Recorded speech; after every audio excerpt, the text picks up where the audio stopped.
வணக்கம் மக்களே, welcome back to நேற்று இன்று நாளை. இன்றைக்கி நம்ம ஹெல்த்தியான முருங்கைக்கீரை தொக்கு எப்படி பண்ணலாங்கிறத பார்க்கலாம். தொக்குன்னு சொல்லலாம், இல்லைனா இதை முருங்கைக்கீரை ஊறுகான்னு கூட சொல்லலாம். ஏன்னா இதை நீங்கள் ஒரு தடவை பண்ணி வச்சுட்டிங்கன்னா உங்களுக்கு ஃப்ரிட்ஜில் ஒரு மாதத்துக்கு கெடாமல் அப்படியே இருக்குது. வழக்கமாக நம்ம முருங்கைக்கீரையை வதக்கி தான் பண்ணுவோம். ஆனால் இதில் முருங்கைக்கீரையை பச்சையாக போட்டு நம்ம அரைச்சிட்டு அதுக்கப்புறமா வதக்க போகிறோம். இந்த முருங்கைக்கீரை தொக்கு பண்ணுறதுக்கு ஒரு 6-7 இன்க்ரீடியன்ட் இருந்தால் போதும். எல்லாமே நம்ம வீட்டில் எப்போவுமே இருக்கிற இன்க்ரீடியன்ட்ஸ் தான். பண்ணுறதுக்கு பார்த்திங்கன்னா ரொம்ப ஈஸி. இதை நீங்கள் சாதத்து கூட, இட்லி கூட, தோசை கூடலாம் தொட்டுன்னு சாப்பிட்றதுக்கு ரொம்பவே நல்லாயிருக்கும். நல்லா சூடான சாதத்தில் நல்லெண்ணெய் சேர்த்துட்டு இதை கொஞ்சம் போட்டு பிசைஞ்சு சாப்பிட்டிங்கன்னா அவ்வளோ நல்லாயிருக்கும். ட்ரை பண்ணி பார்த்துட்டு சொல்லுங்கள். இதை நான் எப்படி பண்ணேங்கிறத பார்க்குறதுக்கு முன்னாடி நம்ம சேனலுக்கு நீங்கள் ஃபர்ஸ்ட் டைமாக வரீங்கன்னா மறக்காமல் சப்ஸ்கிரைப் பண்ணுங்கள். முருங்கைக்கீரையில் பார்த்திங்கன்னா எக்கச்சக்கமாக ஹெல்த் பெனிஃபிட்ஸ் இருக்குது. நான் சொல்லணுன்னே இல்லை, உங்களுக்கே தெரியும். அது ஒரு சூப்பர் ஃபுட்டாக ஆகிடுது. இப்போது நம்ம ஊரில் முருங்கைக்கீரை பார்த்திங்கன்னா ரொம்ப ஈஸியாகவே கிடைக்கும். ஸோ கிடைச்சதுன்னா நல்லா வாங்கி ஆஞ்சிட்டு அலம்பிடுங்க. குச்சியெலாம் இல்லாமல் இலையை மட்டும் ஆஞ்சி எடுத்துக்கோங்க. அந்த இலையை நல்லா வாஷ் பண்ணிக்கலாம். இன்றைக்கி நான் 2 கப் முருங்கைக்கீரை எடுத்திருக்கேன். ஒரு 3-4 தடவை நீங்கள் இலையை வாஷ் பண்ணிக்கோங்க. அலம்பின முருங்கைக்கீரை இலையை ஒரு மிக்ஸி ஜாரில் சேர்த்துக்கலாம். நான் சொன்ன மாதிரி நம்ம இதை பச்சையாக தான் அரைக்க போகிறோம். அதனால் நான் டைரெக்டாகவே இதை மிக்ஸி ஜாரில் சேர்த்துக்கிறேன். கூடவே கொஞ்சம் பெருங்காயம் சேர்த்துக்கலாம். காரத்துக்கு உங்கள் வீட்டு காரத்துக்கு ஏற்ற மாதிரி நீங்கள் மிளகாய் சேர்த்துக்கோங்க. நான் ஒரு 3 காஞ்ச மிளகாய் சேர்த்துருக்கேன். உங்களுக்கு நல்லா காரசாரமாக வேணும்னா எக்ஸ்ட்ராவாக ஒரு 2 சேர்த்துக்கோங்க. முருங்கைக்கீரை, பெருங்காயம், காஞ்ச மிளகாவை தொடர்ந்து நம்ம புளி சேர்த்துக்கலாம். புளி கொஞ்சம் தாராளமாக சேர்த்துக்கோங்க. ஒரு எலுமிச்சைப்பழம் அளவுக்கு நம்ம புளி சேர்த்துக்கலாம். நம்ம நிறைய புளி சேர்க்கும் போது தான் முருங்கைக்கீரையோட பச்சை வாசனை நம்மளுக்கு ரொம்ப தெரியாமல் இருக்கும். தேவையான அளவுக்கு உப்பு, ஒரு 1.5 டீஸ்பூன் அளவுக்கு வெல்லம் சேர்த்துக்கலாம். இப்போ இது எல்லாத்தையும் கொஞ்சமாக தண்ணி சேர்த்துட்டு நம்ம நைஸாக அரைச்சி எடுத்துக்கலாம். பார்க்குறதுக்கு ஒரு பச்சை கலர் விழுதாக உங்களுக்கு வரும்.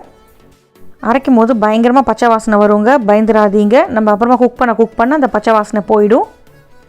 எனக்கே கொஞ்சம் ஆரம்பத்தில் பயமாக தான் இருந்தது. ரொம்ப பச்சை வாசனை வந்தது. ஒரு டீ ஃபேக்ட்ரிக்குள்ளே போனால் எப்படி இருக்கும் அந்த ஃபீல் தான் எனக்கு கிடச்சிது. பட் நம்ம குக் பண்ண உடனே அந்த பச்சை வாசனை போயிடுது. கிட்டத்தட்ட பார்த்திங்கன்னா உங்களுக்கு அந்த கோங்கரா தொக்கு டேஸ்ட்டுக்கு வரும். ஏன்னா நம்ம புளி கொஞ்சம் தாராளமாக சேர்த்துருக்கோம். அரைச்ச விழுதை நம்ம நல்லா குக் பண்ணி எடுத்துக்கணும். அதுக்கு ஒரு கடாயில் 2 டேபிள் ஸ்பூன் எண்ணெய் சேர்த்துட்டு எண்ணெய் சூடானதுக்கப்புறம் 1 டீஸ்பூன் கடுகு, 1/2 டீஸ்பூன் கடலைப்பருப்பு, 1/2 டீஸ்பூன் உளுத்தம் பருப்பு சேர்த்துக்கலாம். பருப்புலாம் நல்லா பொன்னிறமாக மாறுற வரைக்கும் கொஞ்சம் பொறுமையாக வெயிட் பண்ணுங்கள். பொன்னிறமாக மாறினதுக்கப்புறமா கொஞ்சமாக கருவேப்பிலை சேர்த்துக்கலாம். கருவேப்பிலை பொரிஞ்சதுக்கப்புறம் நம்ம அரைச்ச முருங்கைக்கீரை விழுதை இதில் சேர்த்துட்டு நல்லா சுருண்டு பந்து மாதிரி வர வரைக்கும் நம்ம குக் பண்ணிக்க போகிறோம். விழுது சேர்த்ததுக்கப்புறம் இந்த எண்ணெயில் நல்லா கலந்து விட்டுருங்க. இது குக் ஆகும் போது உங்கள் வீடு பார்த்திங்கன்னா ஒரு டீ ஃபேக்ட்ரி மாதிரி தான் இருக்கும். ஏன்னா நம்ம பச்சை கீரையை அரைச்சிட்டு குக் பண்ணுறோம் இல்லையா, அதனால தான். அப்ராக்சிமேட்டாக ஒரு 20 நிமிஷம் ஆகும் உங்களுக்கு நல்லா இது சுருண்டு வரத்துக்கு. குக்காக உங்களுக்கு கலர் மாறிட்டே இருக்கும். பச்சையிலேருந்து ஒரு டார்க் ப்ரௌன், டார்க் க்ரீன் கலருக்கு உங்களுக்கு மாறிடும். அதே சமயம் நல்லா சுருண்டு வர உங்களுக்கு எண்ணெய் பிரிஞ்சு வெளியே வர ஆரம்பிக்கும். இதோட பச்சை வாசனையும் போய் நல்ல ஒரு தொக்கு ஊறுகாய் பதத்துக்கு உங்களுக்கு வந்துடும். கடாயில் ஒட்டாமல் நல்லா சுருண்டு பந்து மாதிரி வந்ததுக்கப்புறமா 1 டேபிள் ஸ்பூன் நல்லெண்ணெய் சேர்த்துட்டு நல்லா கலந்து விட்டுக்கலாம். நீங்கள் எண்ணெய் சேர்க்க இது உறிஞ்சு ஒரு ஸ்டேஜுக்கு அப்புறம் தான் அது வெளியே விடும். நம்ம இந்த எண்ணெய் சேர்த்துருக்கிறதுனால உங்களுக்கு அவ்வளோ சீக்கிரம் அடி பிடிக்காது. ப்ளஸ் நல்லெண்ணெய் நம்மளுக்கு நல்ல ஒரு ஃப்ளேவரும் கொடுக்கும். அப்படியே பந்தாக உருண்டு திரண்டு வர வரைக்கும் நீங்கள் இதே மாதிரி தான் சாட்டே பண்ணிகிட்டே இருக்கணும். குக் ஆனதுக்கப்புறம் அடுப்பை ஆஃப் பண்ணிவிட்டு இதை நல்லா ஆற விட்டுருங்க.